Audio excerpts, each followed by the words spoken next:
Hi, everyone. I'm Zarina Tazar. I'm the chair of the USACM Energy and Earth Systems Technical Thrust Area, which organizes this webinar series. So just to say a little bit about us. For the next, I guess, few months, 2 to 3 months-ish, I'm the chair, along with Steve Sun from Columbia as co-chair. So we are a part of the U.S. Association for Computational Mechanics, and we cover a variety of topics listed here, from climate and earth system coupling to modeling to climate couplings, geomechanics, wind, nuclear energy, sequestration, capture, storage, oil, gas recovery. If you're the USACM, joining is free, and joining USACM gets you discounted rates for their conferences and things like that. But if you're interested in what we do, you can also follow our LinkedIn page, which is free, where I put updates on what we're doing and the webinars and things like that. And so then I just wanted to announce that we recently had our election for the next round of officers.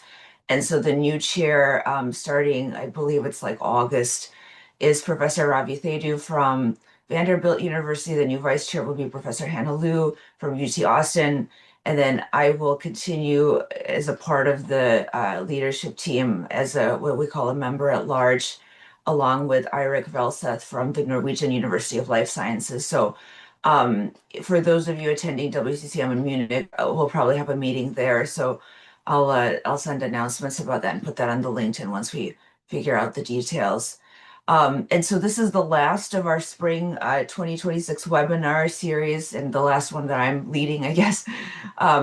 So let me stop sharing and introduce the speaker while she can share the slides. So today's speaker is Dr. Shamina Hossain-McKenzie.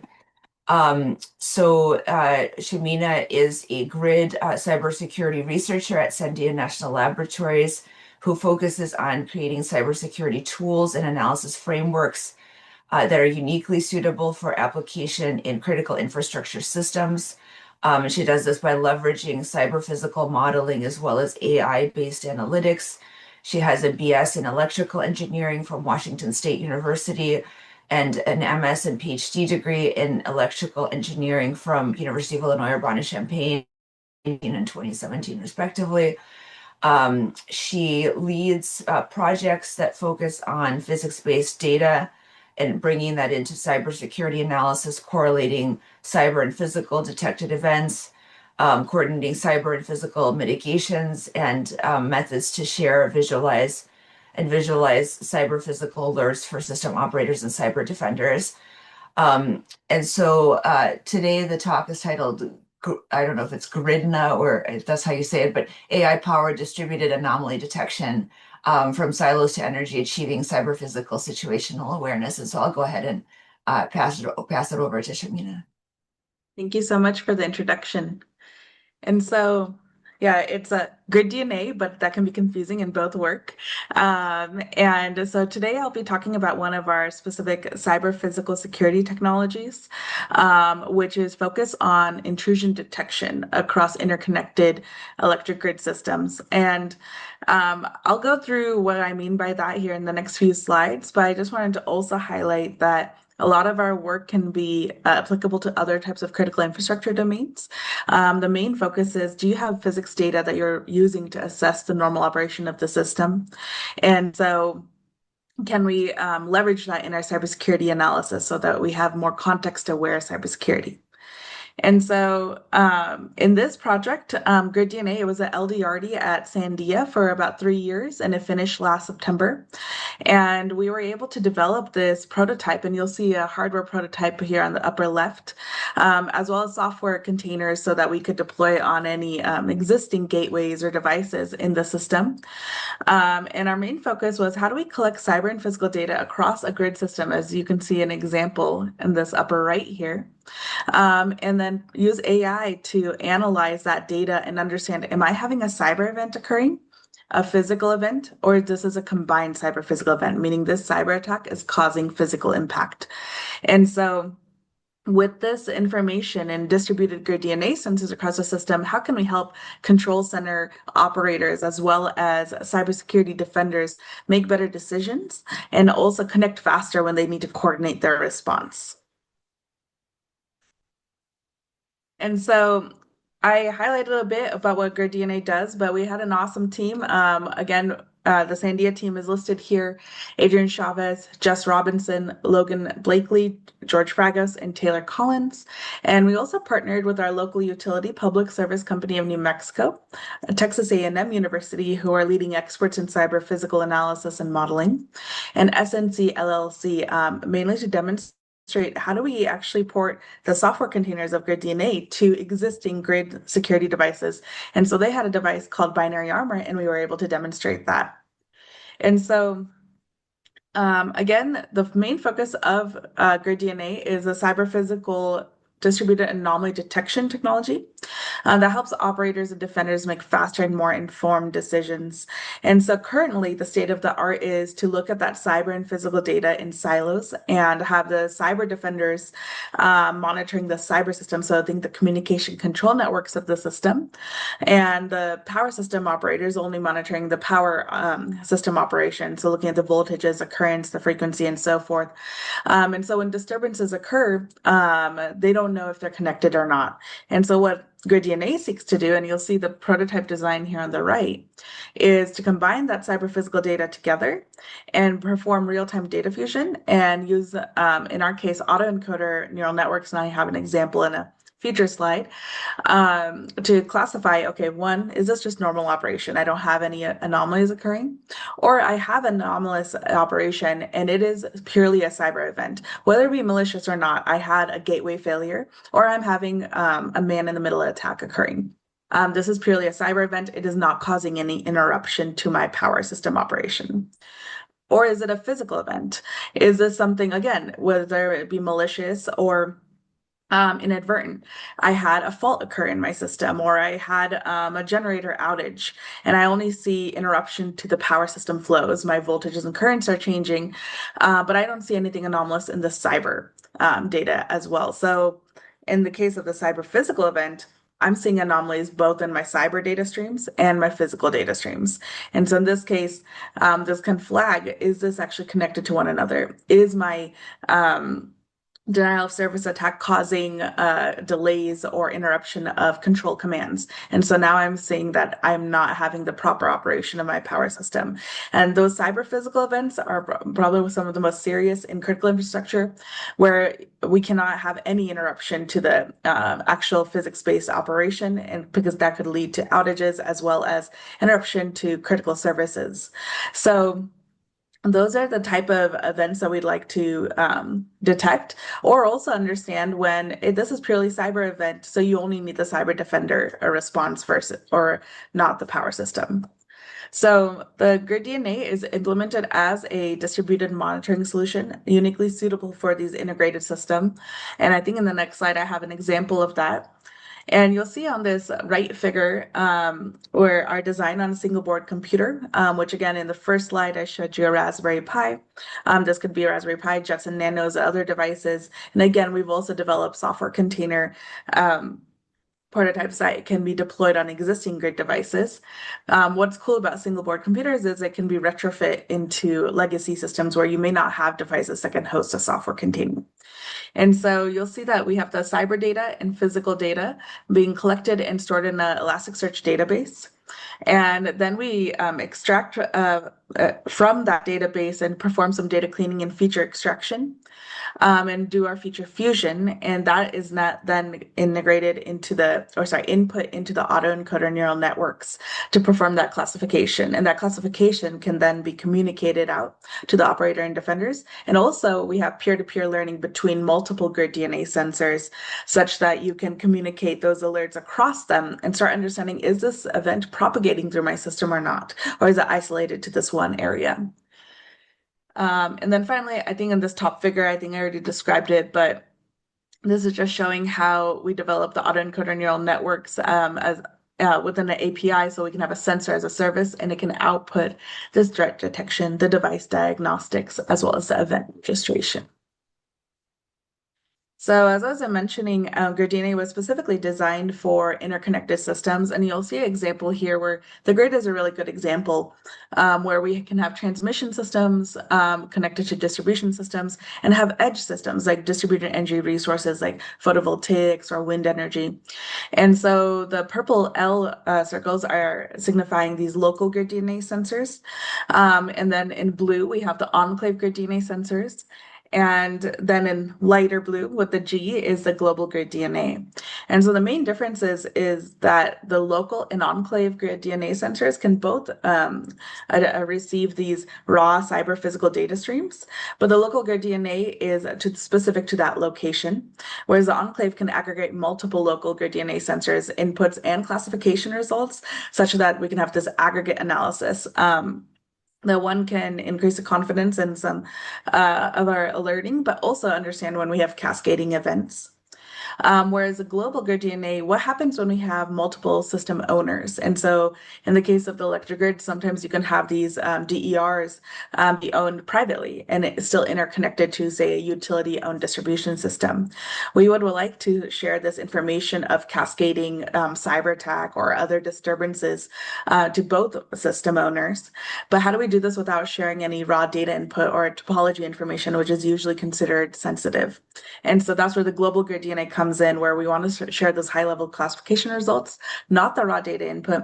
And that's where we want to look at different secure implementation strategies, which I don't remember if I have in this presentation, but we looked at things like homomorphic encryption and um, including other types of ways to secure the data exchange between them so that we don't increase vulnerability in our system.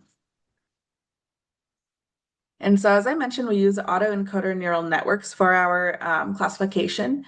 And so I have two examples here, but the way autoencoder neural networks work is they reconstruct learned signals from the training data and compare it to the real-time collected data. And so we train with only normal data, and as we reconstruct the signals in real time, we can have a reconstruction error when it varies from normal operation. And that reconstruction error is now indicating abnormalities. And so you'll see an example here where the top two figures are identical. And we have cyber features in the first quarter and then physical features in the remaining. And so physical features, again, could be the voltages, currents, real and reactive powers from the different buses in the power system. And in the cyber features, we looked at the communication traffic, which in these type of critical infrastructure systems can often be Modbus or DNP3 packets.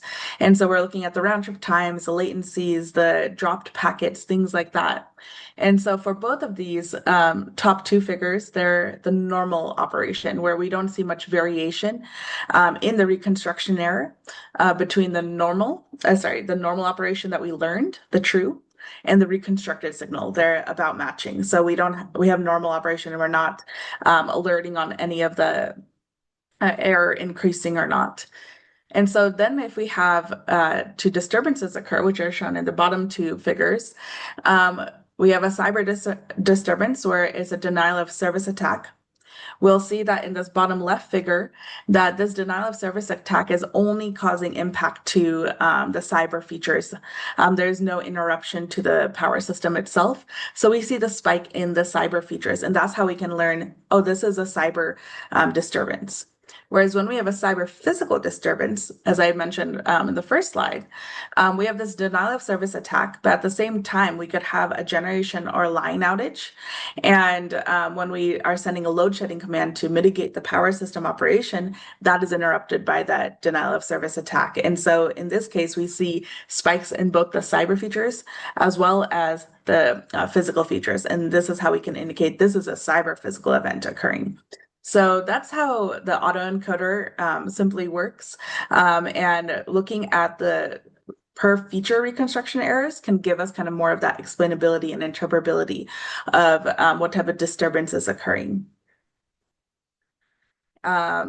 Next, I'll give a brief overview of some of the field testing we did. So this last slide I showed you, we did a lot of work in real-time emulation test beds where we would model the power system, as well as the communication control network using a Sandia tool called Scepter. which allowed us to virtualize different critical infrastructure devices, have the actual Modbus and DNP3 communications flowing, and then have those influence, say, the power system simulator. And so in that manner, we can model different attacks and see how they impact those different parts of the system. And so we were able to get promising results with the emulation environment. But the next step is, how does this work in the real world? And so we worked with our partner, Public Service Company of New Mexico, to test that at their Prosperity PV or photovoltaic site. And so PNM Prosperity, as shown on the right figure here, is a 500 kilowatt solar site, and it's located here in Albuquerque, New Mexico. And there is some storage capacity with battery containers, but that we didn't leverage in this case. And we mostly tested at this control cabinet, which is pictured here, where we have the different networking, sensing, and logging devices. And you'll see more of the components, which included the communication gateways, Ethernet switch, data logger, and so forth. And I have a simplified figure in the next slide that kind of describes that setup a little more. And there's also that PV and battery data that's collected and sent by historian offsite as well. And so I won't go through all the details here, but these are the different scenarios that we tested at the Prosperity site. And so at a high level, of course, we tested the baseline and normal operation, but we really wanted to assess as griDNA collects this data and performs this classification, even in normal operation, we want to make sure it's not adding burden to the system or increasing any of the latencies in the system. And then we tested 3 different cyber attacks. One was a machine in the middle, address resolution, ARP spoof. And so we wanted to test if griDNA is able to collect that cyber physical data, flag the abnormal event, and successfully alert us on that cyber attack. And then we also tested false data injections. And then finally, we also tested the denial of service attack as well. And so you'll see here, this is that simplified setup from that control cabinet where we place griDNA as a bump in the wire device on a Raspberry Pi, which is pictured right here, in front of the PV meter. That data is being sent to this Ethernet switch that can then communicate through the gateway to the Pi historian, as I mentioned, to store that data. And we had the adversary machine connecting through that Ethernet switch. And we found that for each of those scenarios I just described, we were able to, for the normal operation, of course, correctly classify the data points as normal and not add increasing burden to the system. And for the false data injection attack and denial of service attack, the autoencoder was correctly able to flag these abnormal data points. And for the ARP spoof, we did have ARP alert tool integrated in the griDNA sensor that was able to detect that, but the autoencoder was not configured for the extra features, and that's something we can easily add. But that was a really good field testing result where we can learn, okay, what features do we need to further collect? What is of interest to our stakeholders? And so that's something we've done since then. And then finally, I already mentioned the Scepter emulation testing, but we tested against those generator line outages, the load shedding command that's interrupted by the denial of service attack, as well as just a denial of service attack, only impacting the cyber data. These are some of the pictures from some of our field testing efforts. We went out maybe more than a dozen times. And that was one really great thing of having this field testing site, located so nearby. And this is Dawn here, who is one of our PNM contacts who we've worked with for years, to be able to access some of this data and field testing. And this snapshot here is showing some of the API responses for the autoencoder implementation on the griDNA and giving some of the confidence probabilities as well as the time to prediction. And then finally, for just some high-level lesson learned, the griDNA system was able to be successfully integrated and so be bump in the wire to this legacy system and tested at the PNM Prosperity PV site. And where we were able to test, okay, did it collect that data effectively and classify it from the where we might have a system where we can have drop packets or other data integrity issues that not aren't necessarily malicious. And we were able to accurately classify the normal and abnormal conditions, as I summarized in the last slide. We also did test, I didn't show in the slide deck, the binary armor that I said our partner SNC LLC developed, and as well as the SEL 3355 with MQTT peer-to-peer communication, as I said about the griDNA sensors talking to one another. And then in our field testing, we did also observe that we weren't, increasing the burden or causing issues in the PV site by dropping packets or increasing latencies, and we were able to assess that no, that was not occurring. And so overall, the demonstration was successful in confirming our prototype is suitable for field deployment in these type of operational environments. And I think I have a slide later on in my conclusions. I might highlight some of our next steps, but maybe I'll do it here real quick, is that we were able to show in this PV site testing that we were able to collect this data and classify it in real time and classify it accurately. But I think some of the next steps would be the longer term testing and robustness testing of griDNA and the autoencoder implementation.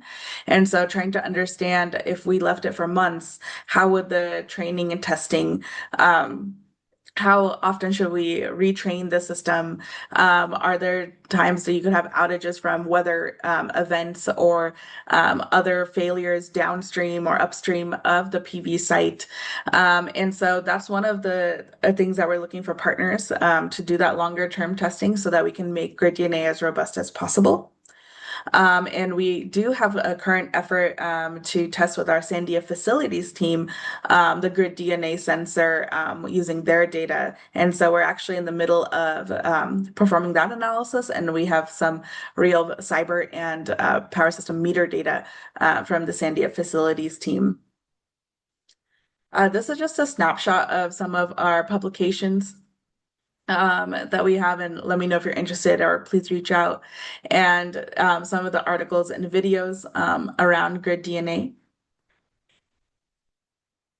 And then for the next steps, as I mentioned, this project had concluded in September 2025. And since then, we have those efforts with the Sandia facilities team. And we're also actually working with another small business to have them license the autoencoder software as well for DER security.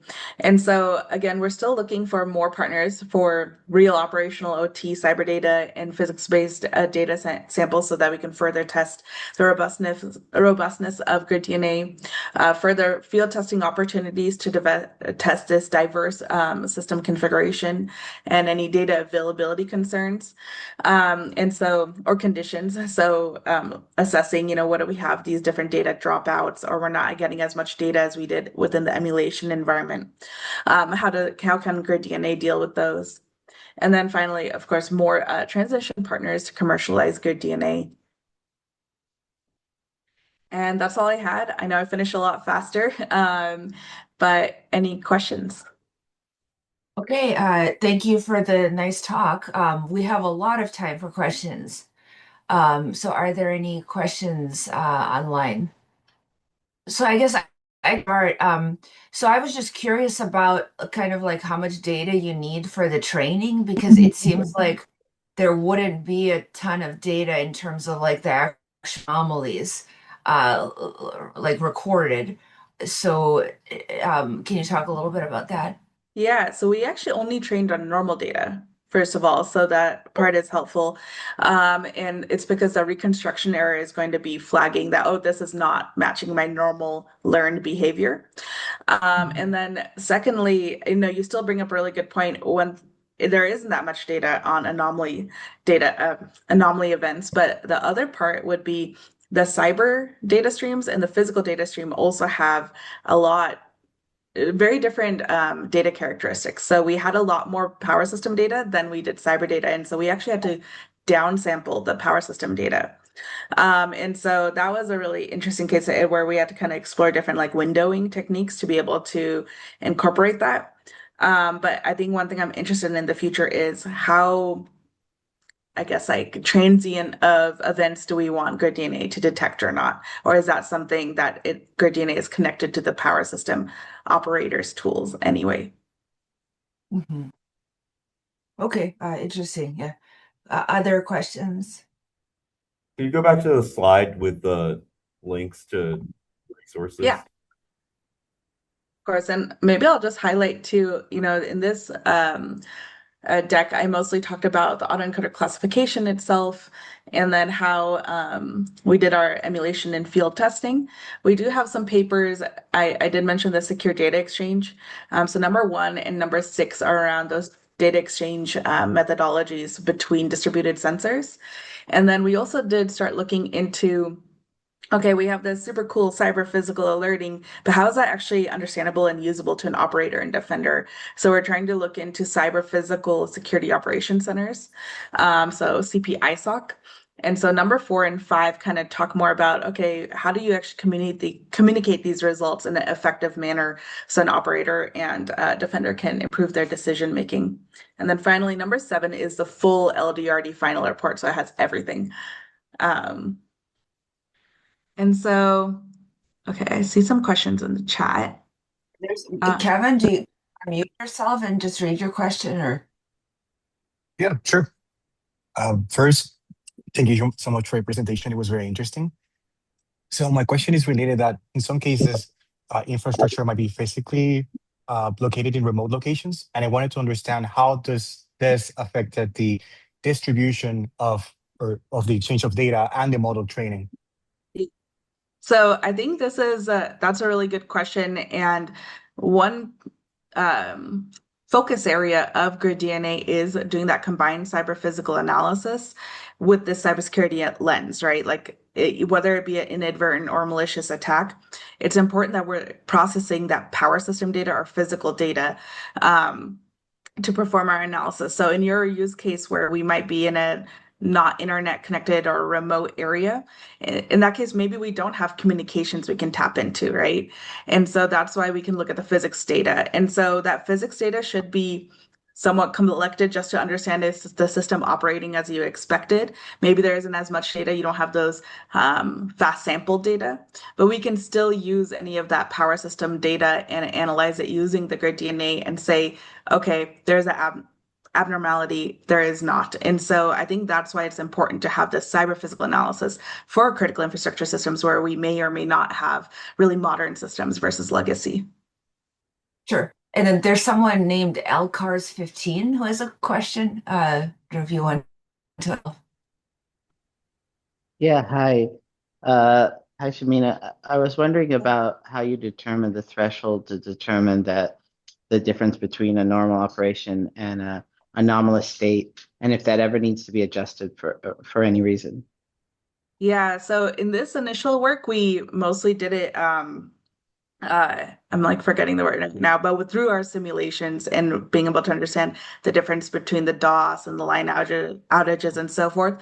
So we mostly did it from our SME knowledge, but we have been doing some work since then to dynamically adjust that threshold.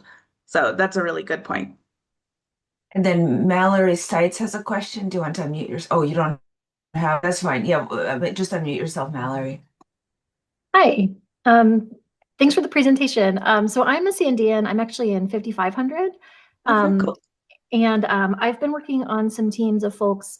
We're trying to understand visualization of uncertainty information to grid operators. And so I wonder if we should follow up and have a conversation because I have a lot of questions about, how this information that comes out of griDNA might be shown to operators. How does that differ from what they see now, and what sort of decisions do they need to make after getting this information? No, I would love to do that because I think that's I actually just went through the DOE Energy I-Core training.